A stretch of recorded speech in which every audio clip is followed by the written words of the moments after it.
Bonjour, nous allons aujourd'hui introduire dans cet épisode la notion de norme. Alors on sait déjà ce qu'est la norme, La norme c'est en physique l'intensité, en mathématiques ce serait plutôt la distance parcourue lors d'une translation.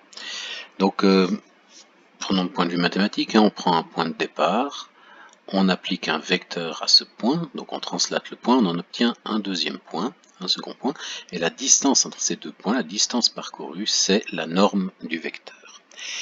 Et ça ne dépend absolument pas du point d'origine, mais uniquement du vecteur lui-même, du déplacement. Donc en physique, lorsqu'on a des vecteurs qui ressemblent plus, qui ne sont pas véritablement des déplacements, mais plutôt des forces ou ce genre de choses, on parle là d'intensité. Intensité de la force, intensité de l'accélération, etc. Voilà, donc nous allons définir à présent les moyens de calcul de cette norme. Alors ici, nous avons un espace euclidien. Ici, j'ai pris E2 comme exemple, parce que c'est plus facile d'illustrer, mais ça marche un peu dans n'importe quelle dimension. On verra comment généraliser la chose. Donc je prends l'espace euclidien E2 et son espace vectoriel associé V2. Donc ce sont deux ensembles différents, mais liés l'un à l'autre. On va maintenant choisir un repère orthonormé, afin de pouvoir faire des calculs.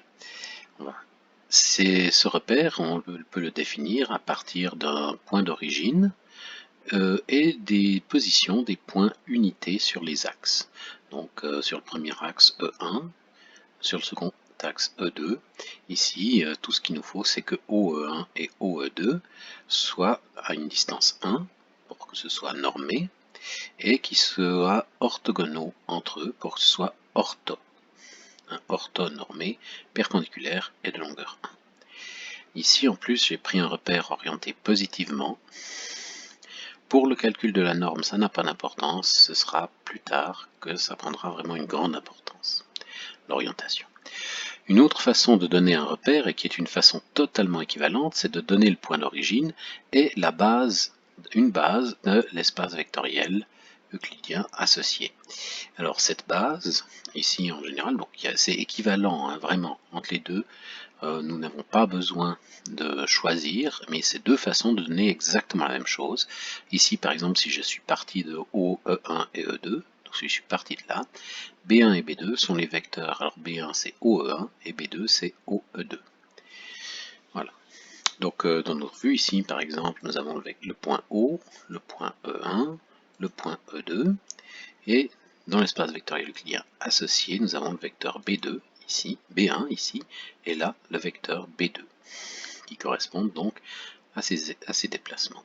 Si je change par exemple mes axes, vous voyez, on obtient la base correspondante sans problème. Voilà. Alors maintenant, comment fait-on pour calculer la norme d'un vecteur? Un vecteur, c'est donné par rapport à une base, ça a une écriture en termes de composantes. C'est là qu'on fait entrer l'algèbre dans la géométrie, c'est en écrivant les composantes du vecteur. Ces composantes, ça veut dire quoi? U égale U1, U2, ça veut dire que U peut s'écrire comme étant U1 fois B1 plus U2 fois B2. Ceci correspond en fait maintenant, si on regarde dans l'espace euclidien, à quoi ça correspond? On a ici notre vecteur OA, et OA c'est simplement le vecteur U, le bipoint OA représente le vecteur U, dans le sens où A c'est le translaté de O par U. Donc si j'écris les composantes du vecteur OA, j'obtiendrai les composantes du vecteur U. C'est le même vecteur en fait. Ça c'est un bipoint qui représente le vecteur dans l'espace vectoriel. Qui représente dans l'espace euclidien le vecteur dans l'espace vectoriel. Alors, maintenant B1 correspond à cette direction-là et U1 B1 c'est ce segment ici. Et U2 B2, c'est ce segment-là. On retrouve ici de la même façon U2 B2.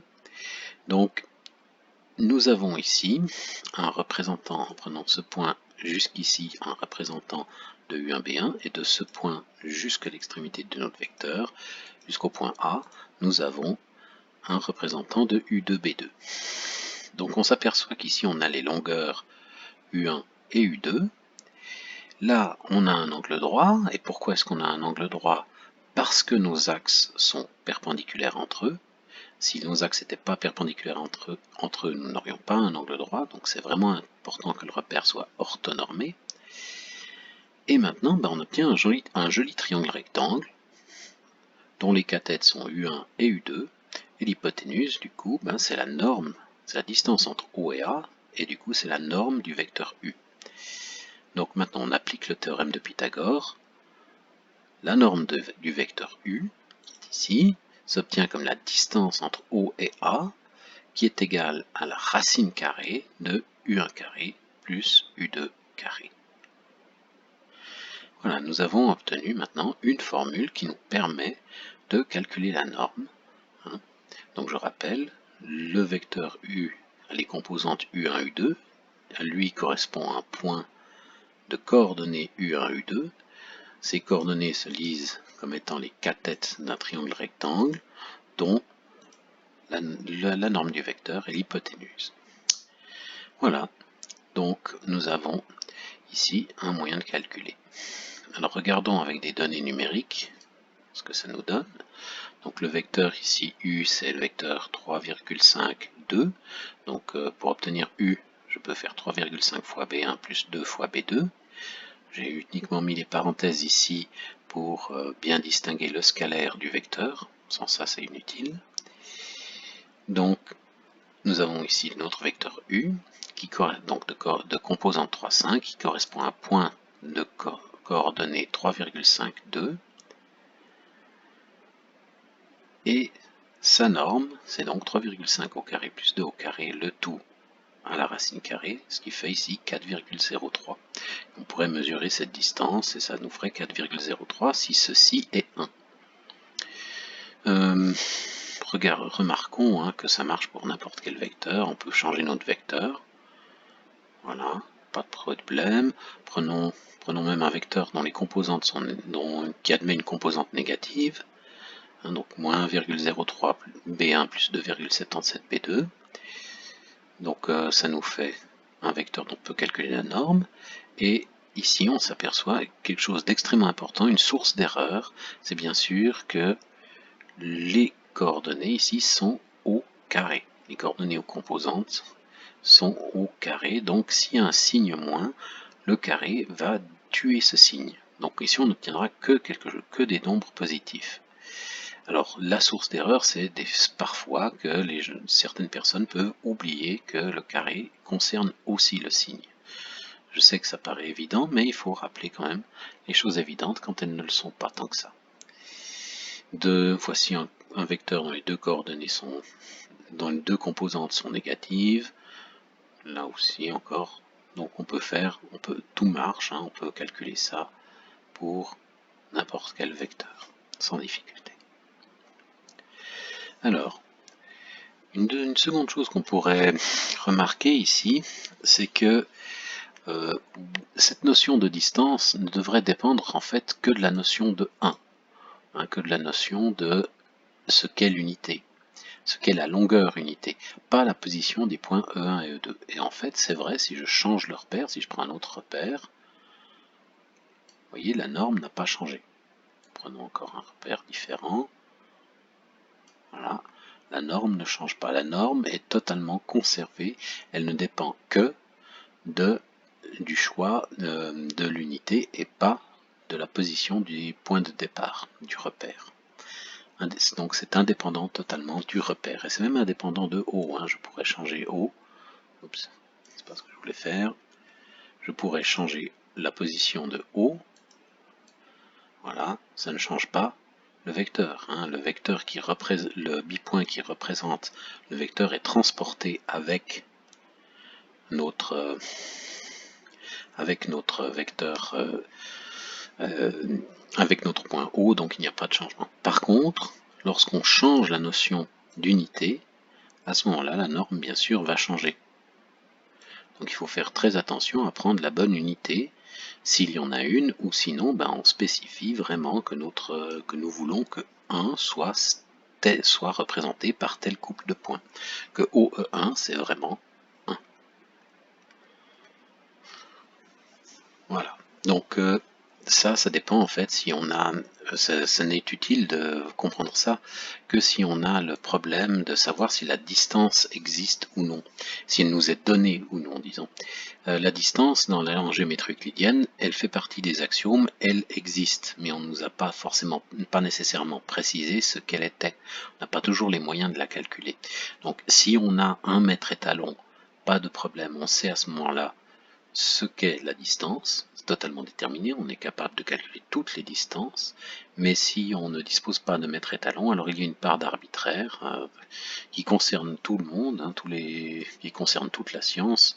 Nos unités de mesure ont été fixées arbitrairement. Un mètre, c'est défini par un mètre étalon, il n'y a pas de notion universelle, il y a une notion maintenant universelle de mètre, mais qui est créée, qui est la longueur d'onde d'une couche super fine, d'un atome de césium. Bref, il y a une définition du mètre, mais c'est une définition qu'on a sortie de notre chapeau. Vraiment. Donc, si on a une unité, à ce moment-là, on peut tout calculer. Si on n'a pas d'unité, ben, il faut disons, on est soumis à un arbitraire. Bien. Alors, passons maintenant. On pourrait se poser la question, qu'est-ce qui se passe en dimension 3? Alors en dimension 3, en fait, c'est assez facile, parce qu'il suffit de se ramener à la dimension 2. Alors ici, admirons, j'ai un vecteur, vecteur ABC, composante ABC, voilà. Avec la règle de la main droite, vous pouvez deviner que l'axe rouge c'est l'axe des X, l'axe vert c'est l'axe des Y, et l'axe bleu c'est l'axe des Z. Alors, pour calculer la norme, donc c'est la longueur, si l'on veut, la longueur de ce segment en noir, c'est un vecteur, mais on peut le représenter comme on peut imaginer que c'est un segment. Pour la calculer la longueur de ceci, on va faire deux choses. D'abord, on va projeter perpendiculairement ce vecteur sur le plan OXY, le plan horizontal. En faisant ça, c'est assez facile en fait, ou si jamais vous pouvez demander comment faire, vous n'avez qu'à prendre un plan vertical qui contient le vecteur et l'axe vertical, et puis ensuite il faut faire le croisement de ça. On peut prendre un autre plan vertical par exemple pour obtenir cette droite. On arrive à projeter perpendiculairement. Si maintenant on oublie le vecteur noir et qu'on se concentre juste sur ce qui se passe dans le plan, ici on est ramené en fait à notre cas de dimension 2. Ce segment rouge ici, celui-ci, sur le plan, en fait, on peut calculer sa longueur grâce au théorème de Pythagore, parce que ici on a A, là B, et donc ici c'est la racine de A carré plus B carré. Donc quand on travaille dans le plan OXY, aucun problème, on sait calculer la longueur parce qu'on est en dimension 2. Maintenant si on revient en dimension 3, qu'est-ce qu'on a véritablement? Ici on a à nouveau un angle droit parce qu'on travaille dans un plan vertical. Dans ce plan vertical, on a un segment de longueur racine de A carré plus B carré et un segment de longueur C. Donc pour calculer cette longueur-là, on n'a qu'à prendre la racine carrée, on applique à nouveau Pythagore, racine carrée du carré du segment horizontal plus le carré du segment vertical. Là, le carré et la racine carrée se simplifient entre eux, et ça nous laisse juste racine de A carré plus B carré plus C carré. Donc la somme des carrés des composantes. Et ça c'est pour notre vecteur en dimension 3. Et on s'aperçoit qu'en fait on peut faire ça dans n'importe quelle dimension. On se ramène toujours à une dimension inférieure en prenant un hyperespace, en prenant une projection orthogonale sur un hyperespace de dimension inférieure, sur un sous-espace de codimension 1. Un espace où il manque une dimension. Donc en faisant ça, on obtient une formule plus générale qui est celle-ci. Donc en général, c'est cette formule-là qui permet de calculer la norme d'un vecteur, quel que soit son nombre de composantes, donc quelle que soit la dimension, c'est la racine de un au carré plus u2 au carré plus etc. etc. etc. un carré. Qu'on peut écrire sous cette forme-là avec le symbole de sommation, qui est très pratique pour écrire des formules petites, des petites formules qui désignent en fait beaucoup de choses. Et puis, quelque chose qu'on utilisera, une expression qu'on utilisera tout le temps, c'est le carré de la norme. Vous voyez que si j'élève la norme au carré, en fait, la racine disparaît, c'est simplement la somme des carrés des composantes. Donc le carré de la norme d'un vecteur, c'est la somme des carrés des composantes. Si on retient ça, on a à peu près tout compris, tout retenu au sujet de la norme. À partir de ça, on peut calculer plein de choses. Et ce sera donc pour nous un énorme soulagement plus tard dans les calculs d'avoir ça à disposition pour justifier des propriétés du produit scalaire et autres. Mais je m'aperçois que j'ai juste oublié de vous montrer la version numérique en fait, en 3 dimensions, mais ça marche très bien de la même façon. Donc ici pour le vecteur 2, 3, 3, là on a 3, ici 3 et 2. Donc on calcule d'abord ça, puis ça. Et ça nous fait donc le calcul de la norme sans difficulté. Voilà, j'espère que c'est plus clair pour vous, enfin que c'est clair pour vous. Retenez donc ces deux formules, qui sont la même formule, fondamentalement, c'est une différence d'écriture. Ça, c'est ce qu'on applique pour calculer la norme, et ça, c'est ce qu'on utilisera énormément pour justifier les propriétés qui suivront plus tard. Alors je vous souhaite une bonne journée, j'espère vous revoir tout bientôt pour la prochaine vidéo. À bientôt.